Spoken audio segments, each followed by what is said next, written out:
आप लोगों को अनुच्छेद 31 बता दिया था, जिसमें संपत्ति का अधिकार था, पैतृक संपत्ति का अधिकार था, तो आपको बता दिया गया था। चलिए अब आगे देखते हैं अनुच्छेद 32। ठीक, अनुच्छेद 32 जिस संवैधानिक उपचारों का अधिकार है। ठीक, संवैधानिक उपचारों का अधिकार। ठीक, तो संवैधानिक उपचारों का अधिकार है अनुच्छेद 32। देखिए अनुच्छेद 32 जो है यह मूल अधिकार को मूल अधिकार बनाता है। ठीक, यह मूल अधिकार को मूल अधिकार बनाता है, क्योंकि इसके हनन होने के मामले पर आप सीधे सुप्रीम कोर्ट जा सकते हो। इसके हनन होने के मामले पर आप सीधा सुप्रीम कोर्ट जा सकते हो। ठीक, इसलिए यह मूल अधिकार को मूल अधिकार बनाता है। ठीक, देखिए सुप्रीम कोर्ट जो है 5 प्रकार के रीट या याचिका जारी करता है। ठीक, 5 प्रकार के रीट या याचिका जारी करता है। ठीक, जिनमें से पहला है आपका, जिसमें पहला है बंदी प्रत्यक्षीकरण। बंदी प्रत्यक्षीकरण, देखिए इसको अंग्रेजी में बोलते हैं हार्बियस कॉर्पस। ठीक, हार्बियस कॉर्पस, इसको अंग्रेजी में क्या बोलते हैं? हार्बियस कॉर्पस बोलते हैं। ठीक, देखिए इसमें कहा गया कि देखिए यह स्वतंत्रता का सबसे बड़ा रीट है। ठीक, व्यक्तिगत स्वतंत्रता का सबसे बड़ा रीट है। इसमें कहा गया कि जो भी अधिकारी, कहा गया कि बंदी बनाने वाले अधिकारियों को इसमें आदेश देता है कि उस व्यक्ति को, जिसको बंदी बनाया गया है, उस व्यक्ति को सशरीर न्यायालय में 24 घंटा के अंदर उपस्थित करना होगा। ठीक, 24 घंटे के अंदर सशरीर न्यायालय में प्रस्तुत करना होगा। ठीक, सशरीर, ऐसा नहीं कि जैसे मान के चलिए कोई पुलिस किसी को गिरफ्तार किया, फिर उसके बाद उसको मार पीट के उसका हाथ पैर तोड़ ताड़ दिया, अपने पैर से नहीं दूसरे के पैर से वहां जाना पड़े, तो ऐसा नहीं, सशरीर यानी उसको मारना पीटना नहीं है। तो 24 घंटे के अंदर सशरीर उसको न्यायालय में प्रस्तुत करना होगा। ठीक, तो ये बंदी प्रत्यक्षीकरण में आपको यही बताया गया। ठीक, देखिए दूसरा है आपका परमादेश। दूसरा क्या है? परमादेश है। ठीक, देखिए परमादेश यानी ये इसमें परम आदेश है, ये कोई छोटा मोटा आदेश नहीं है, परम आदेश है। ठीक, तो सुप्रीम कोर्ट इसमें देखिए आदेश देता है उन लोगों, ये परमादेश उन लोगों पर लगता है जो सरकारी कर्मचारी होते हैं। ठीक, तो इसमें देखिए ऐसे लोगों पर परमादेश लगाया जाता है जो सरकारी कर्मचारी होते हैं और वो अपना कार्य अच्छे से नहीं करते हैं। जब सरकारी कर्मचारी अपना कार्य अच्छे से नहीं करते हैं तो उन पर परमादेश लगाया जाता है। क्या लगाया जाता है? परमादेश लगाया जाता है। देखिए जैसे कि सरकारी विद्यालय जो हो गया, पहले कुछ समय पहले क्या होता था, कुछ वर्षों पहले क्या होता था, उसमें मतलब अच्छे से पढ़ाई नहीं होता था सरकारी विद्यालय में। क्या होता है कि मैडम जी आएगी तो स्वेटरे दिन भर बीनेगी, अपना स्वेटर बीनेगी, और मास्टर लोग आते हैं तो पेपर पढ़ते हैं, दिन भर पेपर पढ़ेंगे और राजनीति का बात उठाएंगे, खैनी उन्नी खा लेंगे, फिर कहेंगे मिश्रा जी इस बार अपना ही सरकार आ गई, ससुरे नहीं तो यहाँ सरकार को लेने आया है या पढ़ाने आया है। तो मतलब पहले क्या होता था, ऐसे ही दिक्कतें होती थी, और जो है कि पहले मतलब व्यवस्थित ढंग से नहीं पढ़ाई होता था। मैडम जी जब स्वेटर बीन के खलियाएगी थी तो मास्टर लोग से बात करेगी। तो ये अपने अच्छा कार्य नहीं कर रहे हैं, यानी सरकारी कर्मचारी हैं और ये अच्छे से अपना कार्य नहीं कर रहे हैं, तो उन पर क्या होगा? परमादेश जारी होगा। क्या होगा? इस मामले पर कोई भी गार्जियन जा सकता है सुप्रीम कोर्ट और उन पर क्या जारी करवा सकता है? परमादेश जारी करवा सकता है। ठीक, देखिए फिलहाल ये पहले होता था, अब तो ऐसा नहीं हो रहा है। ठीक, अब बढ़िया सरकारी विद्यालय में भी पढ़ाई होने लगा, पहले ऐसा होता था, अब नहीं हो रहा है। ठीक, तो और देखिए जैसे कि सरकारी कर्मचारी, जैसे कि जो सरकारी अस्पताल होता है, जो सरकारी अस्पताल होता है वहाँ पे पहली बात तो जो डॉक्टर होंगे वो तो समय से पहली बात कभी पहुंचेंगे नहीं। अब मरीज लोग क्या होते हैं, समय से पहले ही पहुंचकर लाइन लगाए रहते हैं। मान के चलिए 10 बजे अस्पताल खुलता है, 10 बजे डॉक्टरी खुलता है, और ये डॉक्टरी में लोग जो पेशेंट लोग होते हैं वो 8 बजे 9 बजे से ही लाइन लगा के खड़े रहते हैं। फिर उसके बाद डॉक्टर साहब पता चली 10 बजे खुल रहा है डॉक्टरी, तो डॉक्टरी तो खुल जाता है, लेकिन डॉक्टर साहब 11 बजे 12 बजे आते हैं, लेट कर देते हैं। फिर उसके बाद जब आएंगे, बाय द वे उन्हीं में से उनका रिश्तेदार भी कोई है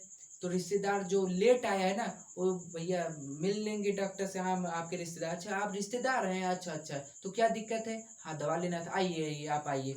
तो वो जो पहले से ही लाइन लगा के खड़े हैं, अपना पहले से ही आए हैं, तो उनकी कोई चिंता नहीं हो रही, जो पहले से आए हैं पेशेंट, और रिश्तेदार आ गए हैं उनको लीवा चले गए तुरंत, और तो लेट से आए भी और रिश्तेदार को देख रहे हैं, वो बाकी लोग को नहीं देख रहे हैं, तो ये अपना कार्य अच्छे से नहीं कर पा रहे हैं, सरकारी हैं अच्छे से कार्य नहीं कर पा रहे हैं, तो क्या उन पर क्या होगा, परमादेश लग जाएगी, क्या लग जाएगा, परमादेश लग जाएगा। देखिए तीसरा क्या है, तीसरा है आपका अधिकार परीक्षा, अधिकार परीक्षा, ठीक। देखिए अधिकार परीक्षा जो है, इसको अंग्रेजी में कोवेरेंटो बोलते हैं, क्या बोलते हैं, कोवेरेंटो, ठीक, कोवेरेंटो। अधिकार परीक्षा को अंग्रेजी में क्या कहते हैं, कोवेरेंटो। देखिए इसका तात्पर्य होता है मतलब कि औकात में रहिए, तो औकात में रहिए सुप्रीम कोर्ट डायरेक्ट ऐसे नहीं कहता, वो क्या कहता है, कोवेरेंटो, क्या बोलता है, कोवेरेंटो, ठीक। देखिए अधिकार परीक्षा में क्या होता है, जब कोई अपने अधिकार से ज्यादा होने लगता है, ठीक, अपने अधिकार से ज्यादा उड़ने लगता है, तो उस पर अधिकार परीक्षा लगा दिया जाता है, ठीक, क्या लगा दिया जाता है, अधिकार परीक्षा। देखिए जैसे अभी एक बार क्या हुआ कि सरकार जो रोड बनाता है ना, रोड उसको वाहन करने के लिए क्या करता है, टोल टैक्स लगा देता है, वहां से पैसा मतलब कुछ थोड़ा थोड़ा करके लोगों से लेता है, जो चार चक्का होता है, ट्रक होता है, बस होता है।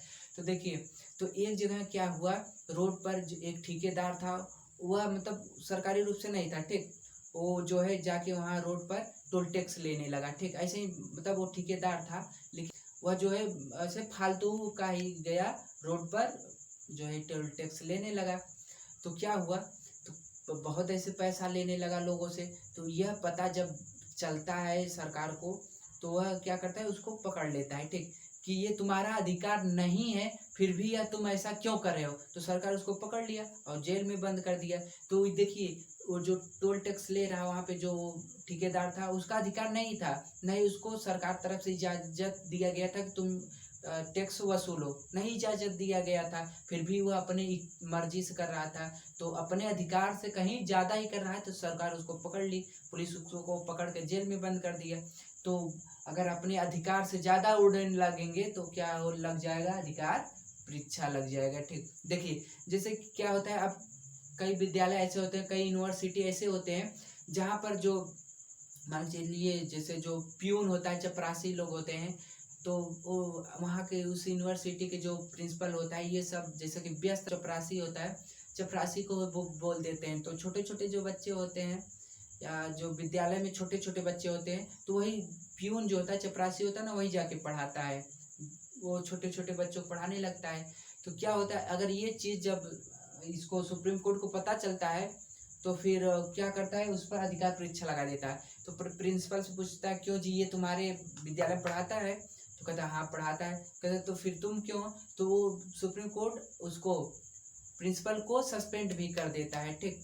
तो इसलिए क्या हुआ, अगर अधिकार से ज्यादा अगर कर रहे हैं तो क्या लग जाता है, परीक्षा लग जाता है, ठीक, उस पर। और देखिए जैसे कि अब क्या होता है, पुलिस लोग जो होते हैं ना, बाइक का चाबी निकाल लेते हैं, फिलहाल बाइक का चाबी निकालने के लिए उनको अधिकार नहीं मिला है, जो पुलिस लोग होते हैं बाइक का चाबी निकालने का अधिकार नहीं मिला है, फिर भी वो लोग निकाल लेते हैं, तो उनके अधिकार से कहीं ज्यादा हो रहा है, तो उन पर भी क्या हो सकता है, अधिकार परीक्षा लग जाएगा, इस मामले पर भी अधिकार परीक्षा लग जाता है, ठीक। एक बार क्या हुआ, जो है कोरोना का समय था, कोरोना का माहौल था, तो एक लाइनमैन था, वो जा रहा था लाइन बनाने, तो लाइन बनाने जा रहा था, तो मास्क वोक्स नहीं लगाया था थोड़ा सा, और क्या हुआ, पुलिस वाले उसको रोक लिए कि मास्क नहीं लगाए हो, हेलमेट नहीं पहने हो, उसका चालान काट दिए, उसके गाड़ी का चालान काट दिए। तो मतलब रिक्वेस्ट किया, साहब देखिए थोड़ा जल्दी है वहाँ पर, वो अपनी मजबूरियों को बता, लेकिन पुलिस वाले सुने ही नहीं, काट दिए, का ठीक है काट दिए। फिर उसके बाद वो क्या किया, जिस थाने को पुलिस था ना, क्या किया, उसका पहले निकाला बिजली बिल, और बिजली बिल निकाल के ट्रांसफर से लाइन ही छटका दिया थाने का, जाओ छटका दिया। फिर उसके बाद क्या हुआ, तब दरोगा साहब का भाई क्यों छटका दिया, तो जब बिजली का बिल दिखाया कि 6 लाख रुपए बाकी था, तो कहीं वो ज्यादा हो रहा था, इसलिए उसका लाइन भी काट दिया। तो देखिए जो चाबी निकालता है, पुलिस चाबी निकालता है, वो उसका अधिकार नहीं है, तो उस पर भी क्या अधिकार परीक्षा लागू हो सकता है, ठीक, उस पर भी लागू हो जाएगा अधिकार परीक्षा, ठीक। और देखिए फिलहाल वो लोग बहाना लगा लेते हैं कि भाई भाग रहा था, तो क्या करें, भाग रहा था इसलिए चाबी निकाल लिए, तो क्या होता है बहाना लगा लेते हैं। ठीक, तो देखिए ये आपको समझ आ गया। अगर कोई भी अपने अधिकार से कहीं ज्यादा उड़ रहा है तो उस पर क्या लग जाएगा, अधिकार परीक्षा लग जाएगा, को वारंटो लग जाएगा। ठीक है, अब चौथा क्या है, चौथा है आपका प्रतिषेध।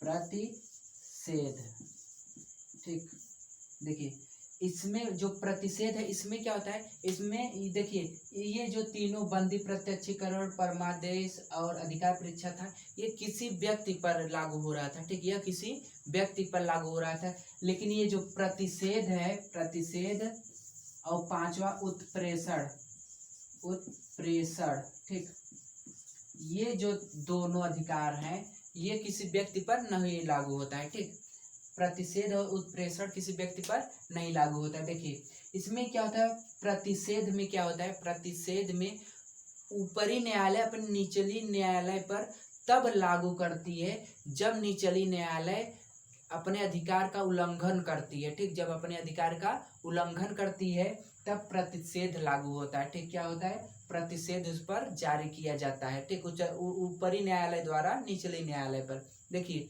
इसका एग्जाम्पल समझिए, स्वतंत्रता के बाद एक नियम बनाया गया, स्वतंत्रता के बाद एक जो है कि कानून बनाया गया कि जिस स्थान पर, स्वतंत्रता के बाद जिस स्थान पर मंदिर है मंदिर ही रहेगा और मस्जिद है तो मस्जिद ही रहेगा। ठीक, लेकिन क्या हुआ, जैसे इस मामले को कोई जो है कि हाई कोर्ट में या निचले न्यायालय में लेके जाए कि कहेगा कि देखिए यहाँ पर पहले, आज देखिए मंदिर है, कुछ समय पहले यहाँ पर मस्जिद था, तो इस निचले न्यायालय ने क्या किया, इसको एक्सेप्ट कर लिया, स्वीकार कर लिया और इस पर केस चालू कर दिया। ठीक, इस पर क्या किया, केस चालू कर दिया।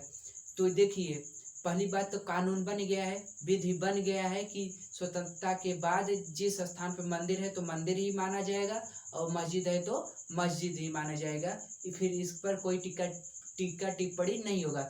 लेकिन क्या हुआ, कोई इसका ध्यान नहीं दिया और जाके कह दे कि भाई आज मंदिर है, फिर कोई इस मामले को उठा के ले जाए कोर्ट में, निचले न्यायालय में ले जाए कि यहाँ देखिए स्वतंत्रता से पहले यहाँ पर क्या था, मस्जिद था, आज जो मंदिर है देखिए, तो इसको जो निचली कोर्ट है इसको स्वीकार कर लिया, हाँ भाई है ठीक है, ये पहले मस्जिद था अब मंदिर हो गया, तो इस पर केस चलने लगा, जो निचले न्यायालय इस पर केस चलाने लगा। तो क्या होगा, तो उस समय जो उच्च न्यायालय है, उच्च न्यायालय ने अपने निचले न्यायालय पर प्रतिषेध लगाएगा कि यह केस ही गलत है, कृपया इसको रोक दो। यानी उच्च न्यायालय क्या करेगा, अपने निचले न्यायालय पर रोकने के लिए उसको कहेगी रोक दो, यह केस ही गलत है। क्यों, क्योंकि स्वतंत्रता के बाद एक नियम बन गया, कानून बना कि स्वतंत्रता के बाद जिस स्थान पर मंदिर है मंदिर ही रहेगा, मस्जिद है मस्जिद ही रहेगा, मठ है तो मठ ही रहेगा, जो है वही रहेगा। ठीक है, इस पर कोई टीका टिप्पणी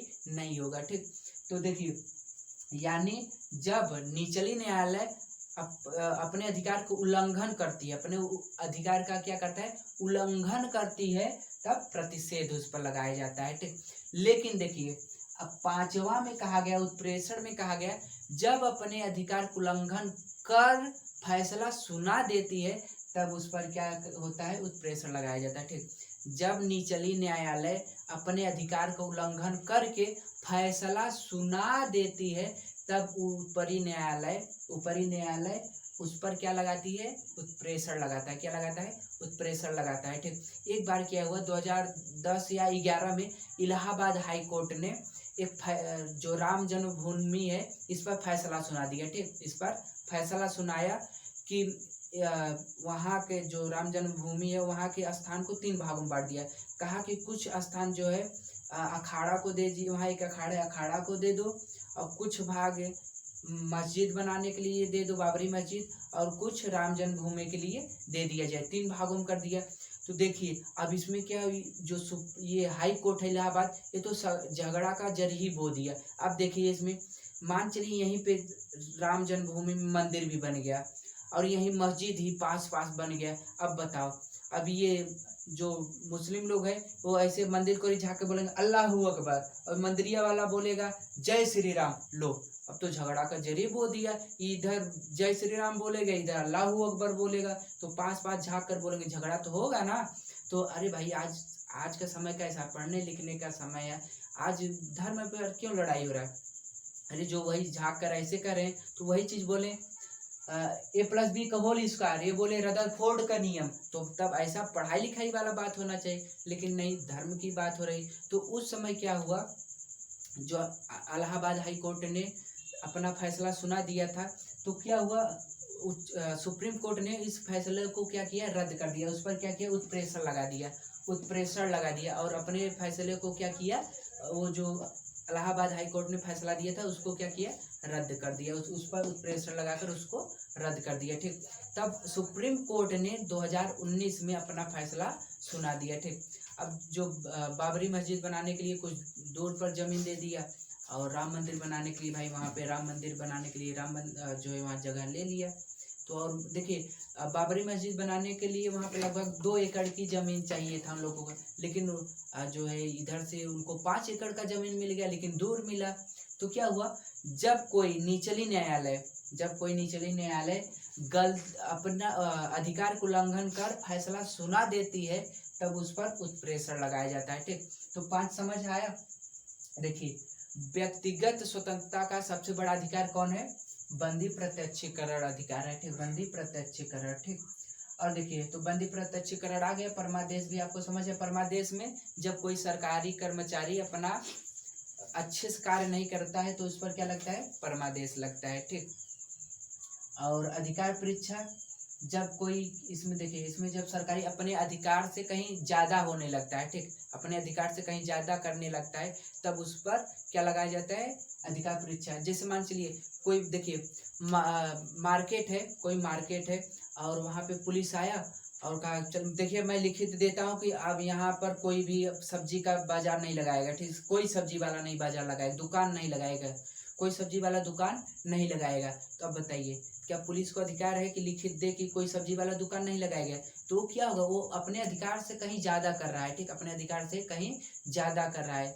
तो देखिए, फिलहाल आदेश वही दे सकता है, मान चलिए जिले का डीएम जो होता है, डीएम के पास अधिकार होता है, वह प्रशासनिक कार्यों के लिए कुछ समय के लिए बंद करवा सकता है। ठीक, जो डीएम होता है उसके पास अधिकार होता है प्रशासनिक कार्यों के लिए कुछ समय के लिए बंद करवा सकता है। लेकिन आप कहो पुलिस आके, ये पुलिस कहे भैया मैं लिखित देता हूँ कि आप कोई लोग यहाँ पर सब्जी का दुकान नहीं लगाओगे, तो कहीं अपने अधिकार से ज्यादा कर रहा है, तो उस पर क्या लग जाएगा, अधिकार परीक्षा लग जाएगा। ठीक, तो ये आपको समझ आया, आर्टिकल 32 समझ आया।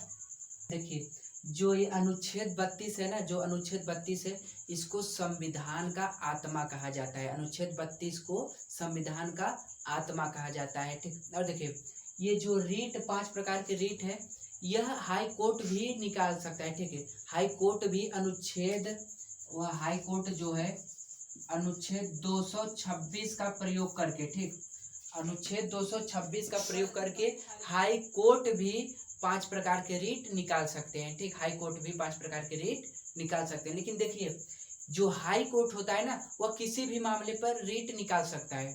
हाई कोर्ट किसी भी मामले पर रीट निकाल सकता है, लेकिन जो सुप्रीम कोर्ट है, सुप्रीम कोर्ट वह सिर्फ मूल अधिकार के हनन होने पर ही रीट निकालता है। ठीक, मूल अधिकार के हनन होने पर ही रीट निकालता है। अदरवाइज अगर वह रीट अन्य मामले पर निकालता भी है तो तब वह अनुच्छेद 139 का प्रयोग करेगा। ठीक, तब वह अनुच्छेद 139 का प्रयोग करेंगे। ठीक, 139 का प्रयोग करके तब अन्य मामले पर रीट निकालेगा। ठीक, तो इतना आप लोग को समझ आ गया, अच्छे समझ आएगा ना। तो चलिए अब आगे की क्लास कल करते हैं।